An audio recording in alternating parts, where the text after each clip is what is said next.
Hey, it's time for another Q&A, and yes, I'm back. I am not dead. The main question today is on hygiene in the 18th century. Welcome to Questions and Answers.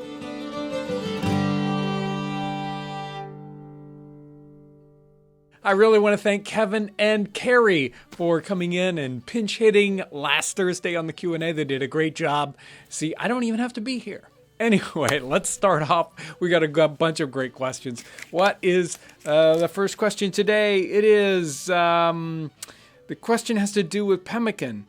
When making pemmican, can you use tallow or leaf lard, or must it be suet? So the problem here is one of terminology, at least in partially here. We've got the terms tallow and suet, and we talked about this before. Tallow and suet can sometimes mean the same things, or it can be confused. Sometimes tallow doesn't necessarily mean just rendered suet. What we want here is rendered suet. It's the hard fat, the hard organ fat inside of, and in this circumstance, the buffalo, or in today's case, of course, we would be using cow suet. This is completely different than muscle fat.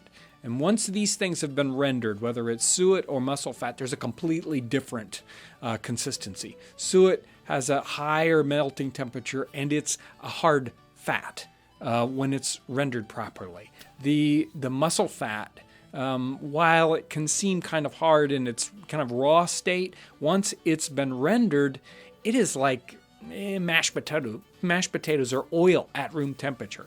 So we definitely don't want to use anything like that. So we want to use good, fresh suet that's been rendered properly for it to work well in this pemmican kind of situation. Leaf lard, I'm not as confident in. I haven't really seen that much pemmican being done with leaf lard. I don't know if it would taste as good either. So I'm gonna say stay away from leaf lard. But somebody might chime in if you've used leaf lard in pemmican and you want to chime in about its usability. Do so. Please go down into the comment section. I would love to hear about that. Here's an interesting question. The pemmican videos have been getting a lot of play recently on the channel. I don't know where they're getting picked up at, but there's a bunch of people that are watching the pemmican series asking about pemmican specifically. And this one is, what are some of the recipes for the use of pemmican? And actually, the pemmican series is 4 parts, and parts 3 and 4 were recipes for pemmican. One of them is rubaboo, and the other one is, what's the other one? I was afraid you'd ask. Dough. And there was 2 of them that we used for the pemmican, and check both of those out. We'll put links to that whole pemmican series. I think there's a whole playlist. Watch the 3rd one and the 4th one, and you'll see kind of what they're doing with the pemmican. Some people just eat it raw. It's survival food, so you'll definitely survive, but you wouldn't want to be eating that all the time. Here's another one of the videos that's been getting a lot of play, was the top 6 historical storage methods for eggs. A lot of people are interested in storing those eggs, and this many people commented on the idea of coating them with mineral oil. And this question was, I saw a woman extending the life of eggs by coating them with mineral oil. Is that something early Americans would have had access to and used? Mineral oil is a real modern kind of thing. It's a petroleum product. So strictly the use of mineral oil is definitely going to be a late 19th century thing, or even a 20th century preservation method. And I'm not even sure if I would use mineral oil. Today's mineral oil can have toxins in it. It's not way up on my suggested means of preservation. Now, something that would probably do almost exactly the same thing, and I think I've seen references to that, would be coating them with wax. It's going to get you the same sort of thing going on with that. Basically, you're trying to seal off that egg from air and keep the moisture inside the egg from going outside the egg. So there's things going on with that. I haven't seen references, though, period references to coating with wax. So I don't know what to tell you about that. Here's an interesting question that came in on the basket episode. What about bed makers? Were they a thing? Well, beds are actually multiple different components. And we have a bed in the 18th century was more like what we would call a mattress today. The beds, were just basically a big bag that held all kinds of stuffing, whether it was, feathers or straw or maybe even wool to make a bed out of. So those are probably just made in the household, not as a specific bed maker. The bed frame, that's completely different. That's going to be, your cabinet maker or carpenter is going to make a bed frame. And some of those were, really, really nice. And then sometimes they were just like a rope bed and they were very simple. So those are probably a little bit more specifically made by a bed maker, cabinet maker, somebody like that. Here's another one on the basket making one, and this one is such beautiful work. You can see the love for his work in his hands. John, are the baskets you all sell from this gentleman? So the question is, do we sell Garry Carroll baskets on our website? And no, we don't sell. We do sell baskets on our website in our print catalog. Several different kinds of pack baskets and potato baskets, etc. But those baskets are actually made by a local basket maker here. We don't actually sell any Garry Carroll baskets specifically, at least yet. Who knows what will happen in the future, but he does wonderful work, and we loved his story, and he's a great guy. So here's a good question. This one's actually from the Salted Cod episode on Monday. It says, hey guys, if you have time, I have another yeast question. Did liquid potato-based yeast have any place in the 18th century? And they say they're a new subscriber and they're loving all the videos. Well, there's a lot of videos there to check out. We actually have an entire sort of leavening series. If you are interested, she's probably already checked them out, but if you're interested in yeast and leavening, go back and check out that series. We'll put a link down in the description section so you can do that. We do have a little bit of updated information. We continue always to, we're always on the lookout for yeast information, and we've got some more experiments to do, some more future episodes. But potato yeast specifically, that one's trickier. I haven't seen anything specific. There is, Kevin mentioned something from William Ellis's family housewife companion, something like that, 1750. He's got a recipe that mentions potato bread, and it doesn't really mention yeast in the bread, although it's kind of like a given in this circumstance.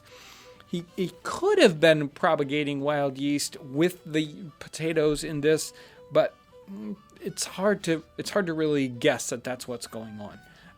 Maria Rendell in 1806. She has yeast with potato when she's making a kind of a yeast thing, but she's really using it just for the starch and the sugars and not necessarily capturing the yeast from the potatoes themselves. I'm not so sure that that Margaretta Curley thing didn't have some potato stuff in it. But there is some more information, though, about wild propagation of yeast in New Jersey, written down in a journal in pre-1774, propagating wild yeast from rye. We will definitely be doing an episode on that in the near future, following up on that wild yeast cultivation in the 18th century. So watch out for that. That's probably a good month or 6 weeks down the road, but that's up here. We're working on that. And here is our main question. This is C. Bluebeard. He's commenting on the channel in general, and we get a lot of these kinds of questions. It's a popular one. How about 18th century personal hygiene? Bathing, deodorant, perfumes, incense, etc. What did everyone smell like back then? Well, this is a good question. It's a complicated question, and there's a lot to it. So I'm not going to answer it, as fully as I might, because, you could probably write a 1,000-page book on hygiene in the 18th century. But there's a lot here. And I think we can start out with the idea. I love this question, the very end. What did people smell like in the 18th century. Wow, I don't know if we would want to stay in the same room with most of the folks in the 18th century for any great period of time. We expect a certain level of cleanliness that I don't think they had any kind of concept. And just as a broad brush, you can think about the sewer system in London in the 18th century. I mean, we're not talking about personal hygiene, we're talking about the sewer system, and that was basically a big trough right down the middle of the street where everything ran. I mean, everything. Right in the middle of the street, right level. And this is like one of the most, advanced cities in the Western world. And here you have open sewage in every street. You can imagine that personal hygiene. If the street smells like that, well, you're not going to smell much better, probably. They didn't have the same kind of hygiene concepts that we have today. They definitely were not bathing in the same sort of regularity that we had. They didn't have the same kind of water available to them, or even the same kind of equipment. I mean, today, most people in North America, we take showers. It's quick. It's easy. They didn't have anything like that. I mean, everything was, bathtub related, and getting that much water and getting it warm or whatever, that was not easy. They're not gonna be bathing in anything like the same kind of frequency that we do. And there probably, if we did the digging, certain medical folks that didn't even think it was probably good for you to bathe that often. But I mean, these are big generalizations. There undoubtedly were certain folks in the 18th century that thought that bathing more often was probably much better for you or good for you. And if we did a lot of research on that, we would probably find those few people that were leading the way toward the idea that personal hygiene and cleanliness was better for your health. And in fact, we do sort of see that happening in the 18th century, where hygiene and bathing is getting more and more popular through the time period. Like the military definitely was starting to get different ideas about, hey, we need to have these soldiers, maybe actually bathe twice a year instead of once a year. Even the idea of toothbrushing, I think that's not something that's going to be terribly popular. But there certainly were tooth powders, and certain people were it's like brushing their teeth. So it's a big topic, and depending on the nationality or the cultural places and the time period and their physical location, all these things are going to be changing. So we don't necessarily want to generalize the 18th century completely, but we can do it to a certain extent and know that, it's definitely going to be different than it is today. And wow, whether it's hygiene or, say, their sanitary conditions, totally different than what we deal with today on a day-to-day basis. And wow, if there is the time machine part that we don't want to go back to, hygiene and sanitary conditions, that's something I would not want to live through 18th century hygiene or sanitary situations. No way. So I definitely want to welcome all the new viewers that we have recently. I think ever since the Orange Fool episode and what came after it, we've got a lot of new folks on the channel. So if nothing else, it was a good thing for that. It might have been a little aggravating, but I want to welcome all you new viewers. There's a big back catalog of videos there to watch, and so many of you have been going through that and watching those, and we are watching those comments and folks chiming in. So I want to thank everyone that's coming in, supporting us in new ways. And talking about support, we do have our website is fresh and new. You can check out the link down in the description section. We sell 18th and 19th century reproduction things. That's what supports what we do. And Patreon, if you aren't interested in any of the strange things, you don't need a tobacco box or a sundial compass or a tricorn hat, and you still want to support what we do on the channel, and we can't do it any other way but with support, you can support us with Patreon. There's a link down in the description section for that. And all your other support, whether you're asking great questions or you're answering some of those questions for folks, You share our videos. And a really important part about how people find out about our channel is when you share our videos on social media, on Twitter, on Facebook. Keep doing that. That's how people find us. So I want to thank everyone for all your amazing support, and thanks for watching.